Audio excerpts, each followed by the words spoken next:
A campus radio station is going to be in action. An interviewer is interviewing a man from the university for the survey. Listen to the conversation between them and circle the best answer from A, B, or C for questions 1 to 4.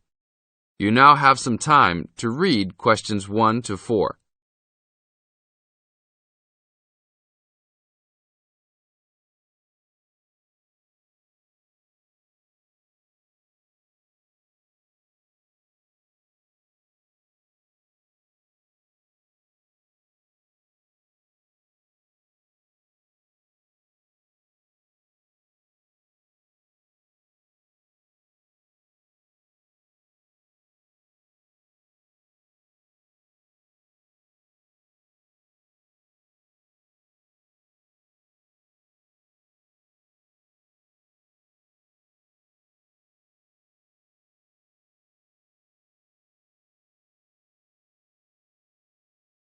Now, we shall begin. You should answer the questions as you listen, because you will never hear the recording for the second time. Listen carefully and answer questions 1 to 4. Excuse me, I'm conducting a campus survey. Would you have time to answer a few questions? What's it all about? We're doing some market research for a new campus radio station starting in the next few months. That's okay. Sounds good. Great. I'll just work through this form with you. And if we could start with some personal background information? Sure. Right. If I could have your age, please. 26. Okay, good. And are you a student, teacher, or in another job? Well, I'm a tutor, but I'm also a postgraduate student, so I don't know what you might call me. What do you think? Okay, well, I'm more of a teacher, really. Fine. And would you mind if I asked about your salary, or I could leave it blank? No, that's okay. It's $20,000 a year. Thanks. Right. Now about your current listening habits. What would you say is your main reason for listening to radio? Well, I'm usually busy during the day at work, so I usually only listen to the radio at night. It helps me relax and unwind, even if I'm studying. Good. And how many hours a day on average do you listen to the radio? Well, not a lot really. I'd say just over an hour all told. Now you have some time to read questions 5 to 10.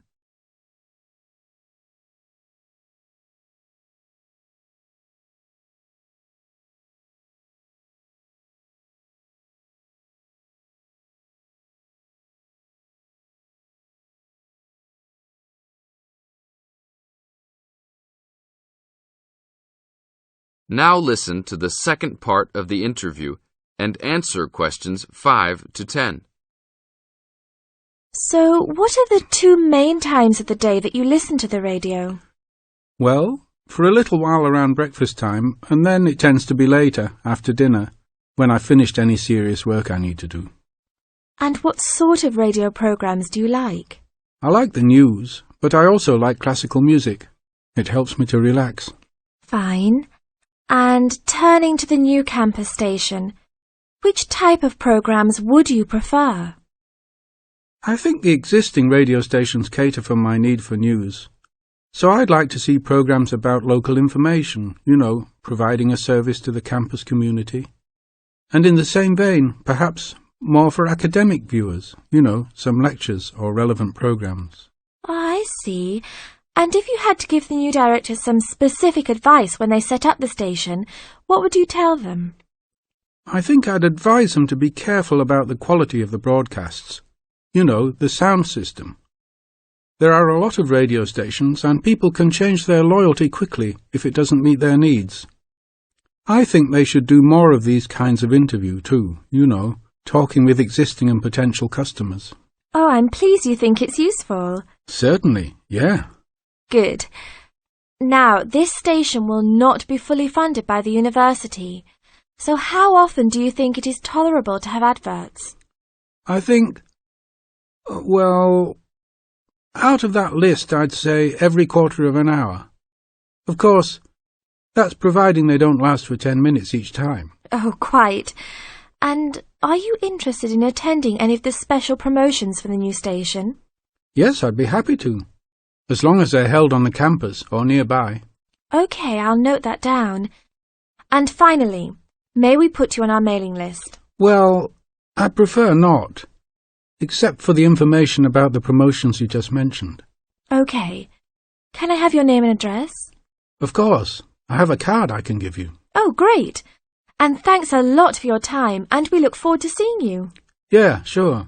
Thanks. That is the end of part 1. You now have half a minute to check your answers.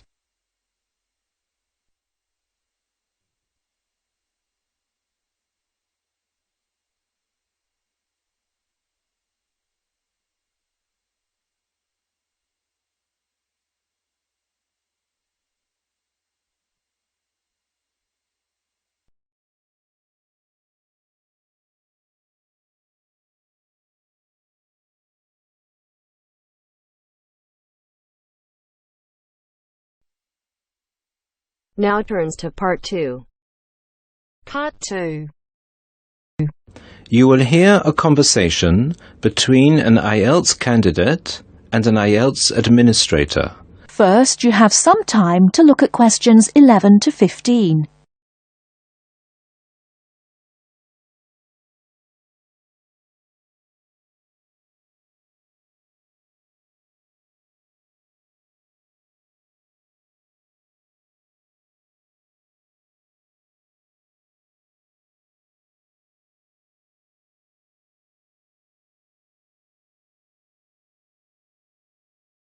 Now, listen carefully and answer questions 11 to 15. Good afternoon. I'm applying for a master's program at the University of Exeter in the UK. I'm planning to register for the IELTS exam at your centre next month. I have some questions I'd like to ask you before I register, if that's okay. Certainly. Would you be taking the academic module? I think so, but I'll have to contact the university just to make sure. You'll probably need the academic because most universities don't accept the general training. And anyway, the procedures to register for the exam are the same for both the general and the academic modules. Good. My first question is whether I sit all parts of the exam on the same day. I don't live here, you see. And for me, it would be more convenient to do all the papers on the same day. Unfortunately, the speaking part is scheduled for Thursdays, and reading, writing and listening tests take place on Saturdays. We can't change the days, I'm afraid. That's a pity. Well, never mind. What sort of documents do I need to bring in order to register?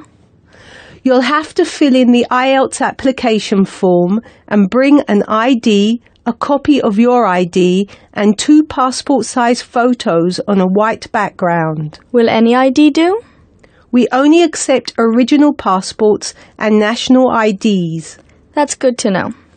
Did you say that reading, writing, and listening are scheduled for Saturday? That's right. Will I get a break in between the papers?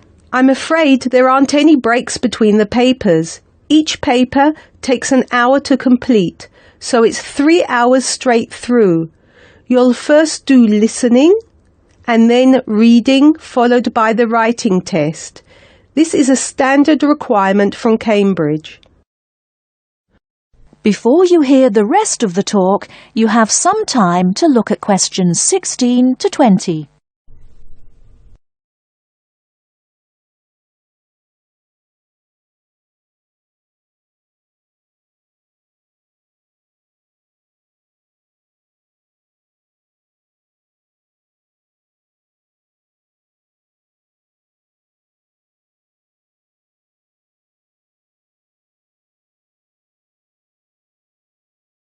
Now listen and answer questions 16 to 20.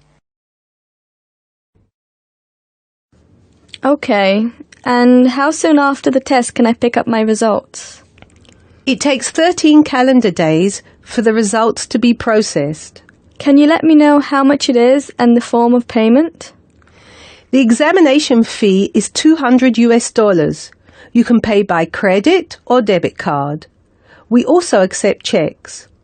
We only accept cash as a form of payment in exceptional circumstances. And one last question. Can I mail you the application documents? Certainly. You can send all the documents by registered mail to our address, 47 Clover Place, New Rochelle, New York. Could you spell New Rochelle for me, please? Certainly. Neurrochelle.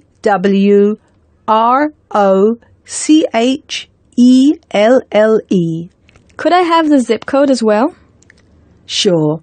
Our zip code is 10806.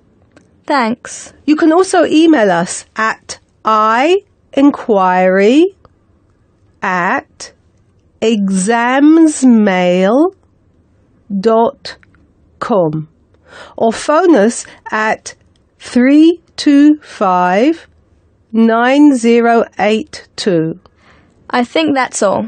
Thank you very much for all the information. Bye. You're welcome. Goodbye. That is the end of part 2. You now have half a minute to check your answers.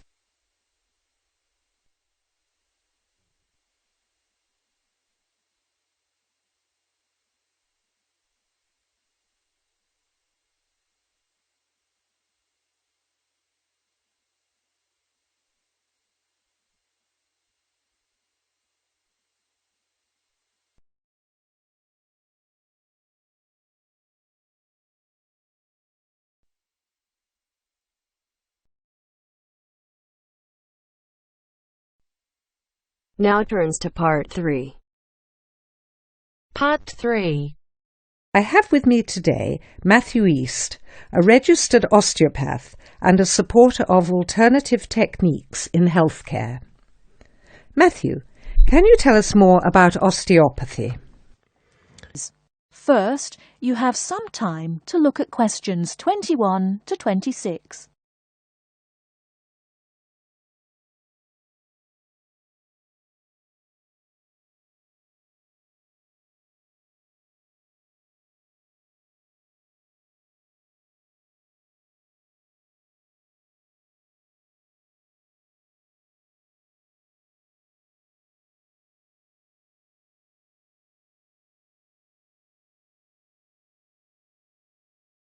Now listen carefully and answer questions 21 to 26. Over the past 50 years, there have been some radical changes in medicine as it is known in the West. This is largely the result of vast improvements in technology, but also in the rising importance of alternative treatments. I have with me today Matthew East, a registered osteopath and a supporter of alternative techniques in healthcare. Matthew, can you tell us more about osteopathy? Well, perhaps the first thing I should say is that the term alternative is actually a little misleading, as I am referring to approaches and attitudes to health that were in common use long before Western medicine was established. I prefer the term natural. Anyway, I'll begin by telling you a little about osteopathy. Basically, osteopathy is the manipulation of muscles in order to alleviate stresses and tensions that lead to pain. Now, unlike Western medicine, osteopathy considers the whole body, not just the affected area, and this is a very important principle of natural remedies. The whole body must be considered before a course of treatment can be decided upon. You see, the aim of therapies like osteopathy is not only to repair the body, but also to get the body treating itself. And this does not come from treating the symptoms. To give an example, I recently treated a 2-month-old baby who was screaming all day and was even worse at night.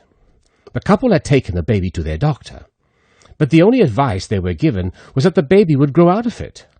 However, the real problem stemmed from a difficult birth, which put pressure on the baby's neck. After 10 minutes of gentle manipulation, the pressure was released, and within 20 minutes the baby was quiet and calm for the first time. This was achieved without drugs or operations. Avoiding such invasive methods of treatment highlights another of the differences between Western medicine and a more natural approach. You see, Western medicine often uses surgery in order to find a solution to problems that could have been addressed with simple remedies. A medical approach that looks closely at how essential an operation is before it is performed would offer patients a considerably less stressful method of treatment, not to mention the financial savings.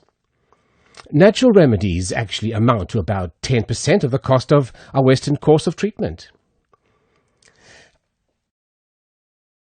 Before you hear the rest of the talk, you have some time to look at questions 27 to 30.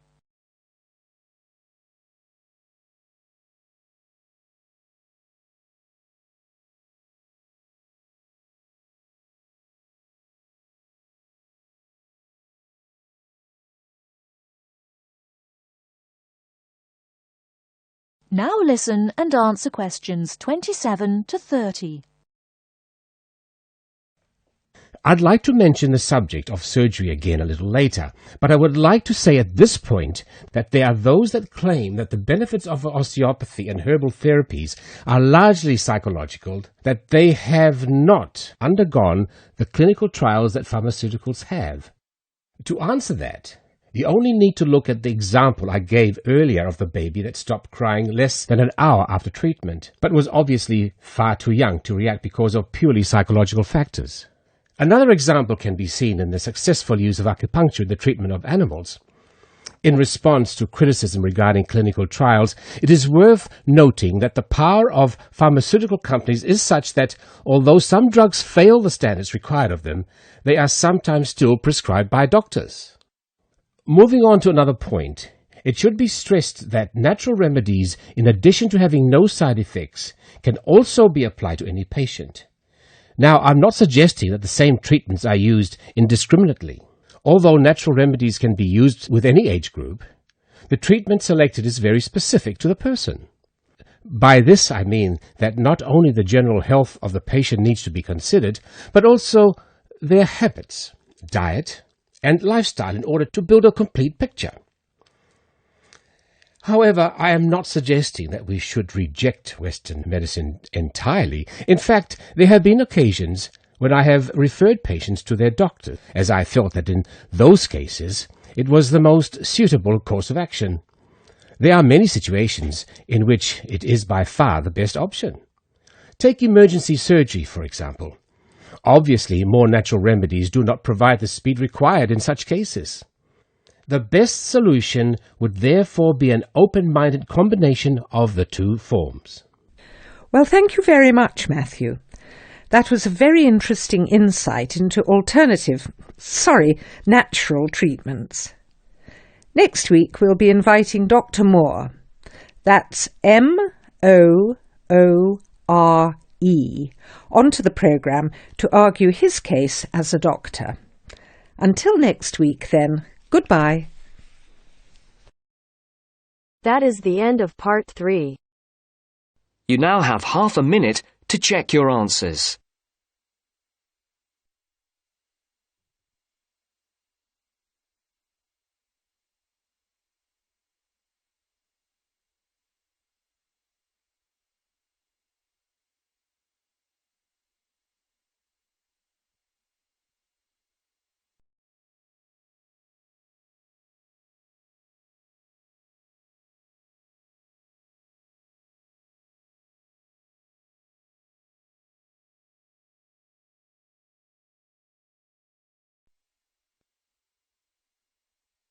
Now turns to part 4. Part 4. I've asked you here just to remind you about this Friday's field trip. First, you have some time to look at questions 31 to 40.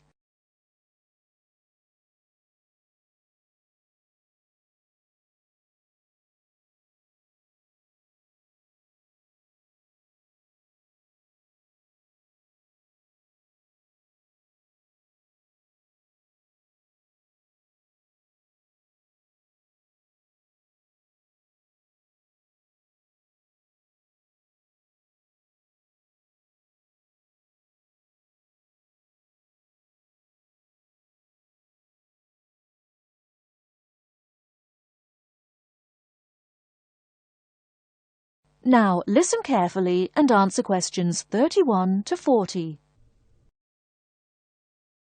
OK, I'd like to keep this meeting as brief as possible, as I'm sure we all have things to do. I've asked you here just to remind you about this Friday's field trip.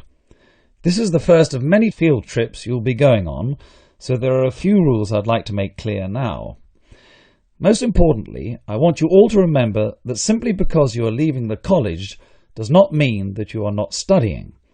This is an essential part of your course and should be treated as such.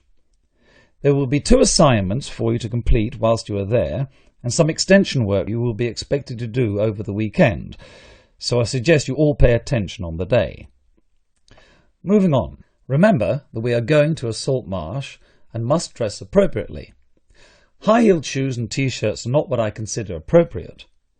You need good footwear, preferably boots, and you should bring a waterproof jacket as the weather is unpredictable. It would also be a good idea to bring a change of clothes. There is a chance you will get wet, and a 3-hour return journey in damp clothes is nobody's idea of fun. We will be on the marsh from about 10 o'clock to about 4, so you will be given a light lunch. However, if you want to bring any snacks with you, then please feel free to do so, although we will be stopping for dinner on the way home. Now, this is the 4th time the college has been to Park Drive Saltmarsh, and so far we have never lost a student.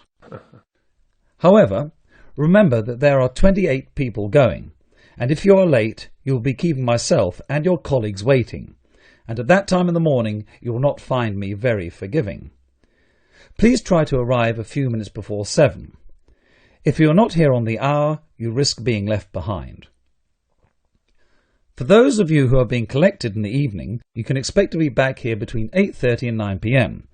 But do warn whoever may be coming for you that the traffic is unpredictable and it may well be later. Before you go, I'll hand out your assignment papers and briefly explain what you have to do. Now, on the first page, all you are required to do is identify the flora and fauna on the page and find an example in the salt marsh. As I told you on Monday, you will need a camera for this. I recommend one of those disposable cameras rather than something more valuable, as the marsh can get very dirty. Now on page 2, you'll be looking more at the bird life on the marsh. You should be able to see what you have to do for this assignment, but there will be plenty of time on the way there to ask any other questions. Well, we'll stop there and I'll see you all on Friday morning. Oh, before you go, just a word of caution. The plants are there to be seen and photographed only. Remember that this is a protected site and we will have to get permission for this trip. If there are any problems, we may not be allowed to go again, and you will be spoiling the opportunity for other students. OK, if you have any questions, come and see me later today or tomorrow. That is the end of part 4. You now have half a minute to check your answers.